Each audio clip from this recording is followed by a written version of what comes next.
السلام علیکم ناظرین، میں محمد اسلم حسین سیاست کی عالمی خبروں میں آپ سب کا استقبال کرتا ہوں۔ اقوام متحدہ کی جنرل اسمبلی نے فلسطینیوں کے حق میں 5 قراردادیں منظور کی ہے۔ فلسطینی پناہ گزینوں کی مدد کے حق میں قراردادوں کو 168 ممالک کی حمایت حاصل ہے، جبکہ امریکہ سمیت 10 ممالک غیر حاضر رہے۔ UN ریلیف ایجنسی کے فلسطین میں امدادی کاموں سے متعلق قرارداد 165 ووٹوں سے منظور ہوئی، جبکہ فلسطینی پناہ گزینوں کے اثاثوں کے تحفظ سے متعلق قرارداد کو 163 ممالک کی حمایت حاصل ہوئی۔ فلسطینی علاقوں میں یہودی آباد کاروں کی بستیوں کے خلاف قرارداد 149 ووٹوں سے منظور ہوئی، جبکہ فلسطینیوں کے حقوق کے خلاف اسرائیلی کارروائیوں کی تحقیقات سے متعلق قرارداد کو 86 ووٹ حاصل ہوئے۔ فلسطینیوں کے حقوق کے خلاف اسرائیلی کارروائیوں کی تحقیقات کی قرارداد پر 75 ممالک غیر حاضر رہے اور 12 نے مخالفت کی۔ واضح کہ غزہ میں اسرائیلی فوج کے انسانیت سوز حملوں کا سلسلہ جاری ہے۔ اسرائیلی حملوں میں گزشتہ 24 گھنٹوں میں مزید 350 سے زائد فلسطینی ہلاک کر دیے گئے۔ امریکی صدر جو بائیڈن نے ایک بار پھر اسرائیل پر زور دیا ہے کہ وہ غزہ جنگ میں بین الاقوامی قوانین کا احترام کرتے ہوئے عام شہریوں کی جانوں کا تحفظ یقینی بنائے۔ امریکی صدر جو بائیڈن نے گزشتہ روز اسرائیلی وزیراعظم بنیامین نتنیاہو کے ساتھ فون پر بات کرتے ہوئے غزہ کے بڑے شہروں اور اس کے اطراف میں لڑائی میں شدت کے ساتھ شہریوں کے تحفظ کی فوری ضرورت پر زور دیا۔ 26 نومبر کے بعد نتنیاہو سے اپنی پہلی فون کال میں جو بائیڈن نے شہری آبادی کو حماس سے الگ کرنے کے لیے انسانی ہمدردی کی راہداریوں کے قیام پر زور دیا تھا۔ امریکی ایوان صدر نے ایک بیان میں کہا کہ صدر نے شہریوں کے تحفظ اور شہری آبادی کو حماس سے الگ کرنے کی فوری ضرورت پر زور دیا۔ انہوں نے اس مقصد کے لیے راہداریوں کے ذریعے عام شہری آبادی کو الگ کرنے اور انہیں تحفظ فراہم کرنے پر بھی زور دیا۔ حماس کے امور صحت کا کہنا ہے کہ اسرائیلی بمباری کے نتیجے میں محصور اور تباہ ہو رہے چھوٹے فلسطینی علاقے میں مرنے والوں کی تعداد گزشتہ روز بڑھ کر 17,177 ہو گئی، جن میں سے تقریباً 70% خواتین اور بچے ہیں جن کی عمریں 18 سال سے کم تھی۔ ڈنمارک کی پارلیمان نے قرآن مجید سمیت مقدس کتابوں کی سرعام بے حرمتی اور نذر آتش کرنے کو غیر قانونی قرار دیتے ہوئے سزا کا قانون منظور کر لیا۔ قانون کے مطابق عوامی مقامات پر قرآن مجید سمیت کسی بھی مقدس کتاب کی بے حرمتی یا نذر آتش کرنا یا اس کو پھاڑنے والے شخص کو زیادہ سے زیادہ 2 سال قید اور جرمانہ یا پھر دونوں سزائیں ایک ساتھ ہو سکتی ہے۔ ڈنمارک میں کئی بار قرآن پاک کو نذر آتش کرنے کی ناپاک جسارت کی گئی، جس پر مسلم دنیا میں ہو رہے شدید احتجاج کے بعد یورپی ملک میں قرآن پاک کی بے حرمتی اور اسے نذر آتش کرنے پر پابندی کا قانون منظور کر لیا گیا ہے۔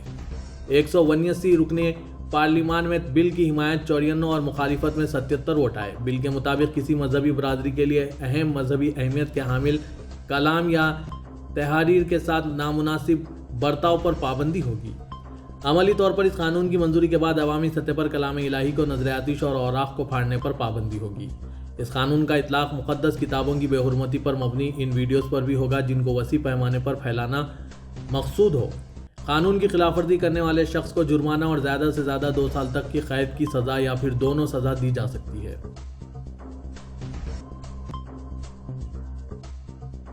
اسرائیل کی دہشت گرد فوج نے غزہ کی پٹے میں قدیم ترین اور سب سے بڑی مسجد عظیم عمری مسجد پر بمباری کی ہے۔ یہ مسجد قریب 500 سال پرانی تھی۔ قدس نیوز نیٹ ورک نے مسجد کی تباہی کی تصاویر شائع کی ہے جن کی الجزیرہ نے تصدیق کی ہے۔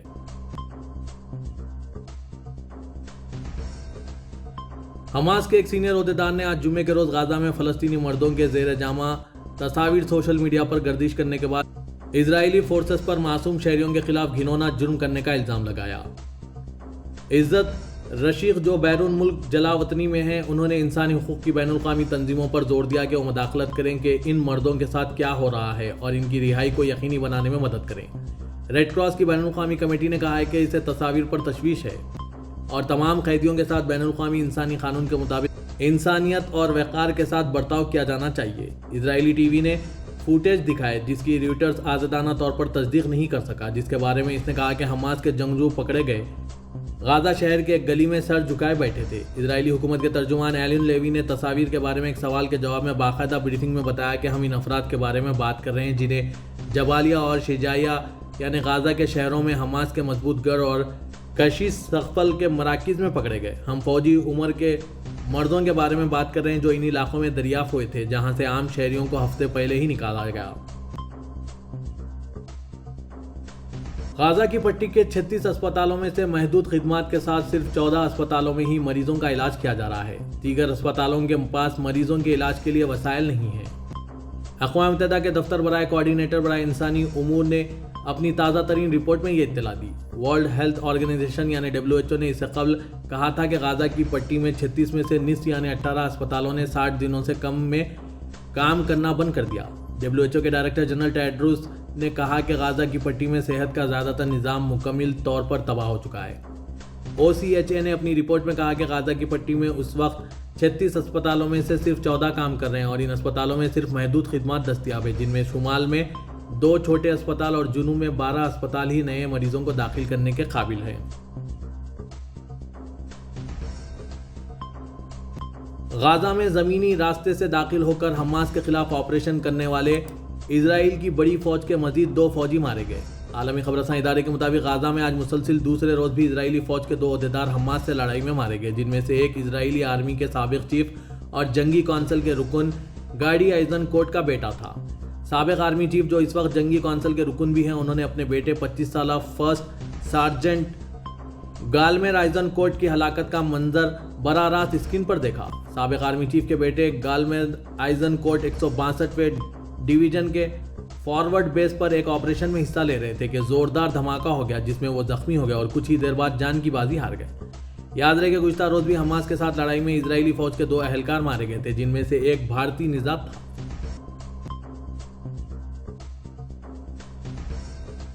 سعودی وزارت خارجہ نے کہا ہے کہ سعودی وزیر خارجہ شہزادہ فیصل بن فرحان سے امریکی سینیٹر لینڈسے گراہم نے ملاقات کی۔ عرب نیوز کے مطابق شہزادہ فیصل بن فرحان نے غازہ میں مزید قتل عام کے خاتمے اور جنگ میں مزید اضافے سے بچنے کے لیے جنگ بندی کی ضرورت پر زور دیا۔ سعودی وزیر خارجہ نے ریپبلکن سائنسدان کے ساتھ غازہ کی صورتحال پر گفتگو کرتے ہوئے اس بات پر زور دیا کہ امداد کی محفوظ ترسیل کے لیے محفوظ راہداریاں انسانی بنیادوں پر بنائی جائیں۔ اسرائیل غازہ پر تباہ کن حملے کر رہا ہے۔ فلسطینی حکام کے مطابق ان حملوں میں اب تک 17,000 افراد ہلاک ہو چکے ہیں۔ اسرائیل نے حماس کے عسکریت پسندوں کو ختم کرنے کے عزم کا اظہار کیا ہے، جس نے 7 اکتوبر کو غازہ کے قریب اسرائیلی بستیوں پر حملہ کیا تھا۔ حماس کے حملے کے نتیجے میں 1200 افراد ہلاک اور 240 کو یرغمال بنایا گیا۔ شہزادہ فیصل بن فرحان نے سینیٹر لینڈسے گراہم کے ساتھ غازہ میں استحکام کی واپسی اور امن کی بحالی کے لیے حالات سازگار بنانے کی ضرورت پر بات کی تاکہ فلسطینی عوام اپنے جائز حقوق حاصل کر سکیں۔ اس ملاقات میں امریکہ کے لیے سعودی عرب کی سفیر شہزادی ریما بنت بندر بھی موجود تھی۔ سعودی پبلک پروسیکیوشن نے خبردار کیا ہے کہ طیارے کے حملے کے کام میں ایسے کسی بھی شخص کو دخل اندازی کا حق نہیں ہے جسے باقاعدہ اس کی اجازت نہ ہو۔ سبق ویب سائٹ کے مطابق پروسیکیوشن کا کہنا ہے کہ دوران پرواز طیارے کے حملے کو اس کے کام سے روکنا یا اس میں رکاوٹ ڈالنا منع ہے۔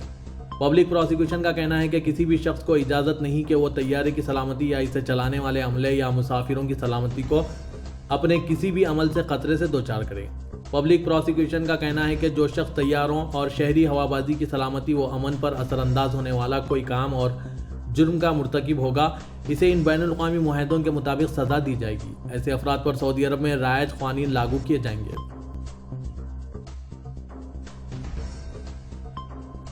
شاہ سلمان مرکز کی جانب سے غازہ متاثرین کے لیے تیسرا بحری جہاز امدادی سامان لے کر مصر کی سعید بندرگاہ پر پہنچ گیا۔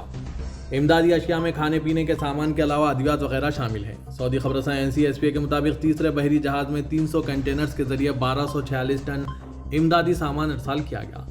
شاہ سلمان مرکز کے ذمہ دار کا کہنا ہے کہ 200 کنٹینرز میں طبی لوازمات اور اسپتالوں کے لیے ضروری ساز و سامان ارسال کیا گیا ہے، جبکہ ایک کنٹینر میں اشیاء خوردنوش اور بچوں کے لیے دودھ اور دیگر ضروری امدادی سامان شامل تھا۔ واضح ہے کہ اس سے قبل 2 بحری جہاز شاہ سلمان امدادی مرکز کی جانب سے غازہ متاثرین کے لیے ارسال کیے جا چکے ہیں، جو مصر کے سعید بندرگاہ پر پہنچے ہیں۔ پورٹ سعید سے امدادی سامان کو غازہ کے قریب ہلال احمر کے اسٹور میں پہنچایا جائے گا، جہاں سے سامان غازہ متاثرین میں تقسیم کیا جائے گا۔ صدر ترکی رجب طیب اردوغان نے کہا ہے کہ ہمیں یقین ہے کہ جیت بالآخر فلسطین ہی کی ہوگی۔ صدر اردوغان نے گزشتہ روز یونان کے دورے سے واپسی پر طیارے میں اپنے بیان میں کہا کہ فلسطین کی جیت عالمی امن اور حقوق انسانی کی نئی اساس ہوگی۔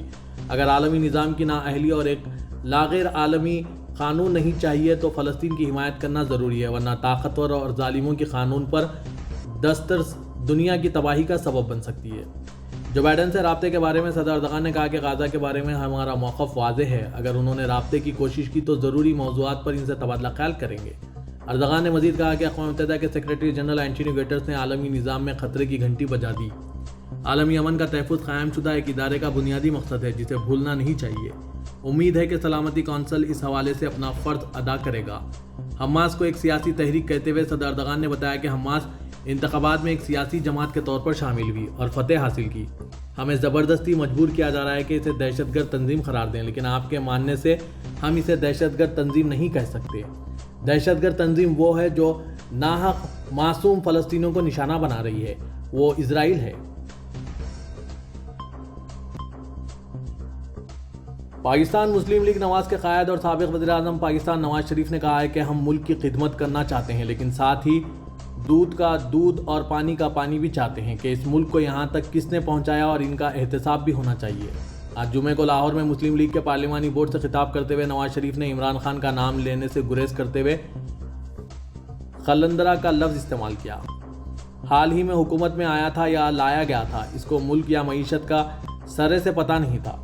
انہوں نے بات جاری رکھتے ہوئے کہا کہ وہ زبانی کلامی ریاست مدینہ کا ذکر کرتے ہیں مگر انہیں پتہ ہی نہیں کہ ریاست مدینہ کیا تھی اور کیا سکھاتی ہے۔ نواز شریف نے تفصیل میں گئے بغیر فقط اشارہ کرتے ہوئے کہا کہ جس قسم کے قصے کہانیاں سامنے آ رہی ہے، اگر یہی کچھ کرنا تھا کہ کم از کم مدینے کی ریاست کا نام تو نہ لیتے۔ مسلم لیگ نواز کے قائد نے القادر ٹرسٹ کیس کا تذکرہ کرتے ہوئے 190 ملین پاؤنڈ کی رقم کے اسکینڈل کو ملک کی تاریخ کا سب سے بڑا ڈاکہ قرار دیا۔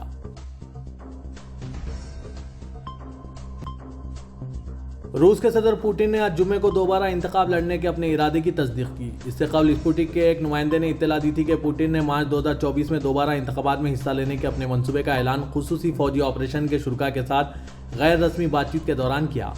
پوٹن نے صحافیوں کو بتایا کہ میں یہ نہیں چھپاؤں گا کہ مختلف اوقات میں مختلف نظریات تھے، لیکن اب آپ ٹھیک کہہ رہے ہیں، یہ وقت ہمیں فیصلہ کرنے کی ضرورت ہے۔ میں روسی فیڈریشن کے صدر کے عہدے کے لیے الیکشن لڑوں گا۔ صدر نے کہا کہ یہ فیصلہ آج کے دور میں آگے بڑھنے کا واحد راستہ ہے۔